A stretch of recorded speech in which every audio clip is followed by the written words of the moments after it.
Hello friends, রূপর্ণাস কর্নারে সকলকে welcome. তো বন্ধুরা, আজকে ভিডিওটা আমি স্টার্ট করলাম নেপাল ও ইন্ডিয়ার বর্ডার থেকে। তোমরা দেখতেই পাচ্ছ যে এটা হচ্ছে গিয়ে দুটো লাঠি মতো দেওয়া রয়েছে। তো সেটা হচ্ছে গিয়ে ওই পাশটা নেপাল আর এই পাশটা, এই যে এদিকটা হচ্ছে ইন্ডিয়া। তো আমরা এখানে গিয়েছিলাম, আমরা যেদিনকার বাড়ি ফিরছিলাম সেদিনকার আমরা এই স্পটগুলো দেখতে দেখতে আমরা শিলিগুড়ির দিকে নেমে আসছিলাম রাতের ট্রেন ধরবো বলে। তো এখানে আমরা টাটা সুমো করে এসেছি, আমাদের গাড়িটা এই পথ দিয়ে আর নিচে রাখা আছে, এবং আমি এখান থেকে আমরা উঠে গিয়ে পায়ে হেঁটে গিয়ে ওই বর্ডারের সামনে তখন দাঁড়িয়েছিলাম। এই যে দেখো, এটা আমাদের ইন্ডিয়াতে সব দোকানগুলো। সেদিনকার ওয়েদারটা খুব ফগি ছিল এবং গুড়ি গুড়ি বৃষ্টিও পড়ছিল। দেখো চারিদিকে কেমন কুয়াশা, চারিদিকে সব পাইন গাছ।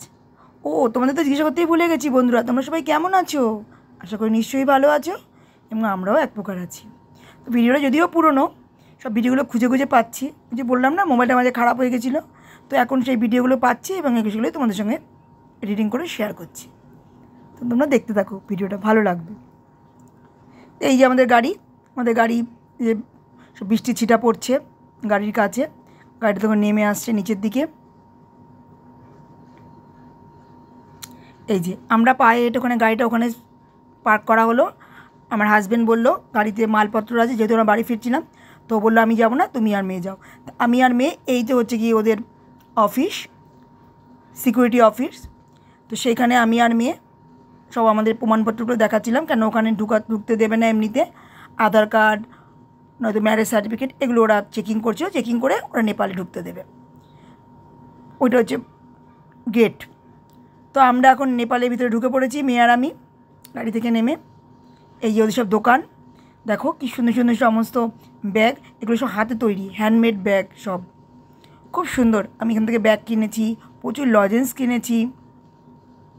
এই যে ওদের চেকিং অফিসগুলো, এই জায়গাটা পুরো চেকিং অফিস। ওই যে লাঠি মতো, ওইটা হচ্ছে ওদের গেট পোস্ট। এই যে আমি এখানে দাঁড়িয়েছিলাম, মেয়ে একটু ছবি তুলে নিল, সবাই ওখানে ছবি তুলছিল। নেপালিরা খুবই ভালো, শান্ত, ভদ্র। ওই যে দূরে চলে যাচ্ছ ওই পথ ধরে ওদের নেপাল শহরের মধ্যে এন্ট্রি নিতে হয়। ওখানে ওই গেটটা হচ্ছে ওয়েলকাম লেখা রয়েছে, এই দেখো নেপাল লেখা রয়েছে। সমস্ত ওদের চেকিং অফিস, চেক করে তারপরে আমাদের ভিতরে এন্ট্রি নিতে দিল প্রমাণপত্র দেখে। দুপাশে সব দোকান, স্কার্ফ ছিল, প্রচুর শীতের জিনিসপত্র ছিল। আমি সেগুলো কিনিনি, লজেন্স কিনেছি আর একটা হ্যান্ডমেড ব্যাগ কিনেছি, খুব সুন্দর ব্যাগটা। কোনো একদিন ব্যাগটা তোমাদের সঙ্গে শেয়ার করে দেবো।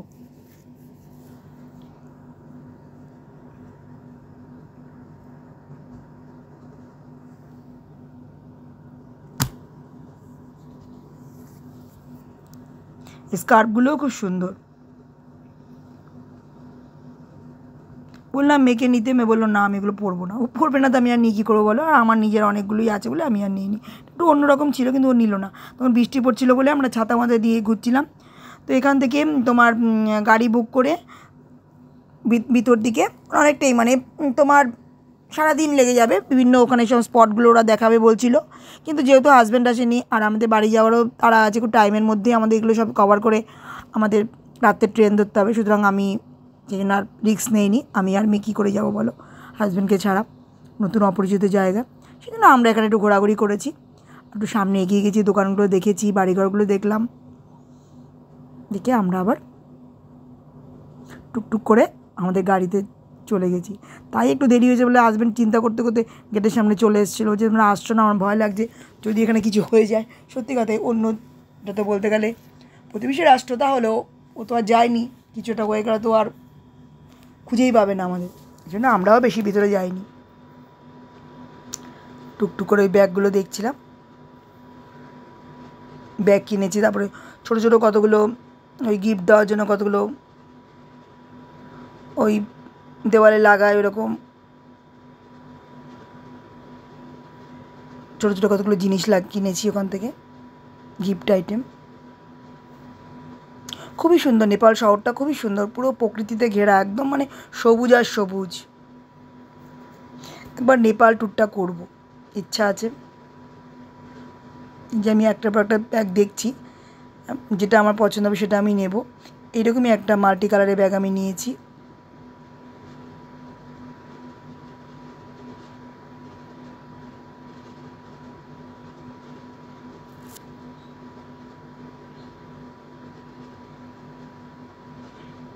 এই যে এদের গেটটা, নেপালে ঢোকার যে গেটটা, ওখানে ওয়েলকাম লেখা রয়েছে, ওয়েলকাম টু নেপাল।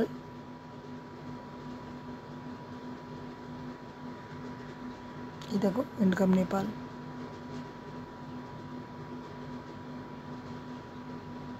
ছোটো ছোটো রেস্টুরেন্ট আছে, অনেক কিছুই ছিল।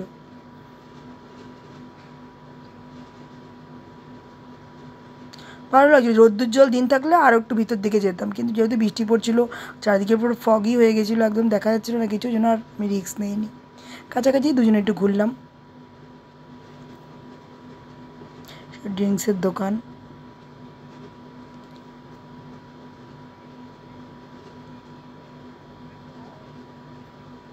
যে আমি এরকমই একটা মাল্টি কালারের ব্যাগ নিয়েছি।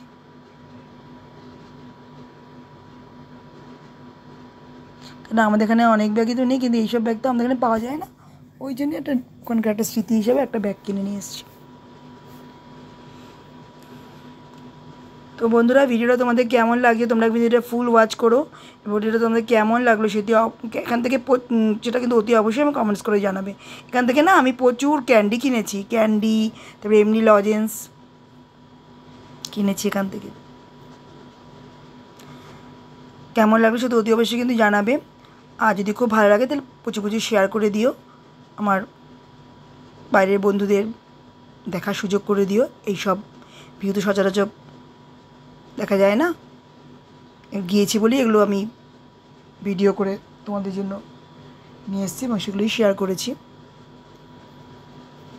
নতুন বন্ধুরা যারা আমরা ভিডিও দেখছো কিন্তু আমি চ্যানেলকে এখনও সাবস্ক্রাইব করোনি, প্লিজ তাদের কাছে অনুরোধ রইল আমার চ্যানেলটাকে সাবস্ক্রাইব করে দিয়ে পাশে থাকা বেল আইকনে অলটা প্রেস করে দিয়ে আমার পরিবারের সদস্য হয়ে যেও, যাতে নতুন ভিডিও দিলে ফার্স্টলি নোটিফিকেশান তোমার কাছে চলে যায়। আর ফেসবুক থেকে যারা আমার ভিডিওগুলো ওয়াচ করছো তাদের কাছে একটাই অনুরোধ, যে আমার ফেসবুক পেজটাকে প্লিজ ফলো করে দিও এবং আমার পরিবারের সদস্য হয়ে যেও। কেন আমাদের প্রত্যেকেই, কি ইউটিউব বলো কি ফেসবুক বলো, প্রত্যেকের সাথে থাকতে হবে, তবেই আমরা আমাদের মূল লক্ষ্যে পৌঁছে যেতে পারবো। এবং সবাই চলো আমরা হাত ধরাধরি করে একটু একটু করে এগিয়ে যাই। তো গান আছে না, এই ছোট্ট ছোট্ট পায়ে চলতে চলতে ঠিক পৌঁছে যাব, ঠিক সেভাবেই আমরা হাত ধরাধরি করে একটু একটু করে চলতে চলতে আমরাও ঠিক আমাদের যেটা গোল, আমাদের যেটা লক্ষ্য, সেখানে আমরা পৌঁছে যাব। সেই জন্য আমাদের কী করতে হবে, প্রত্যেকের পাশে থাকতে হবে, তবেই তো আমরা আমাদের এমটা সাকসেস করতে পারবো, তাই না বলো? এই যে আমরা এখন এটা নিচের দিকে ছিল তো স্লোপিং মতো, তো এখান থেকে এটে নেমে আমি আর মেয়ে গাড়ির কাছে চলে আসছি। এবং চারিদিকে দেখো ভিউ, ফগি দেখতে পাচ্ছ, রাস্তা দেখা যাচ্ছে না, কুয়াশা প্লাস টিপটিপ করে বৃষ্টি পড়ছে, রাস্তাঘাট ভীষণ পিচ্ছিল ছিল। পাহাড়ি অঞ্চলের রাস্তা এরকম বৃষ্টি হলে খুব স্লোপিং হয়ে যায়, পিচ্ছিল হয়ে যায়, অনেক গাড়ি কিন্তু যে কোনো মুহূর্তে স্লিপ করে যেতে পারে, খুব পাকা ড্রাইভার না হলে। এই যে আমরা এখন গাড়িতে উঠে পড়েছি এবং আমরা এগিয়ে চলেছি। দেখো এখানে আমরা একটু দাঁড়িয়েছিলাম, এখানে সবাই ফটো তুলছিল, চারিদিকে শুধু চা বাগানের এটা উপত্যকা। যেহেতু কুয়াশা সেজন্য ভালো করে ভিউটা পুরো দেখা যাচ্ছে না, আবছা দেখা যাচ্ছে, কিন্তু ওখানে দূরেই যে সাদা অংশ দেখছি সব চা বাগান, ধাপ ধাপ করে সব চা বাগান নেমে গেছে। এইগুলো যখন অন্য সময়, আমরা তো গেছিলাম প্রায় বৃষ্টির সিজনই বলতে পারো, তো এগুলো যখন পুজোর সময় কি অন্য সময় গেলে পরে না, এখানে সব চা বাগানে সবাই চা তোলে, এগুলো দেখা যায়। সেগুলো আমাদের দেখার সৌভাগ্য হয়নি, খাড়ে হয়ে নেমে গেছে। দেখো, দেখলে ভয় লাগে যে কী করে ওখানে গিয়ে ওরা চা তোলে। ওখানকার কিছু লোককে আমি জিজ্ঞাসা করলাম, বললো এখানকার লোকদের এরকম যেতে যেতে অভ্যাস হয়ে গেছে, ওরা ঠিক পারে। আমাদের দেখে মনে হচ্ছে এক্ষুনি বোধহয় গর্তে পড়ে মরে যাব, কী অবস্থা বলো। খুবই ভালো লেগেছে আমার এই দার্জিলিং ট্রিপটা। তো বন্ধুরা, আজকের মতো ভিডিওটা আমি এখানেই শেষ করব। আবার আসবো নতুন কোনো ভিডিও নিয়ে। আর পুনরায় বন্ধুরা এইভাবে আমার সাথে থেকো, পাশে থেকো। তোমাদের সাথে ছাড়া কখনোই কিন্তু আমি অপর্ণা এগিয়ে যেতে পারবো না, এবং আমি সবসময় তোমাদের পাশে আছি, ছিলাম, ভবিষ্যতেও থাকবো। এইভাবেই আমরা সবাই একসাথে এগিয়ে যাব। টাটা, আবার আসবো নতুন কোনো ভিডিও নিয়ে।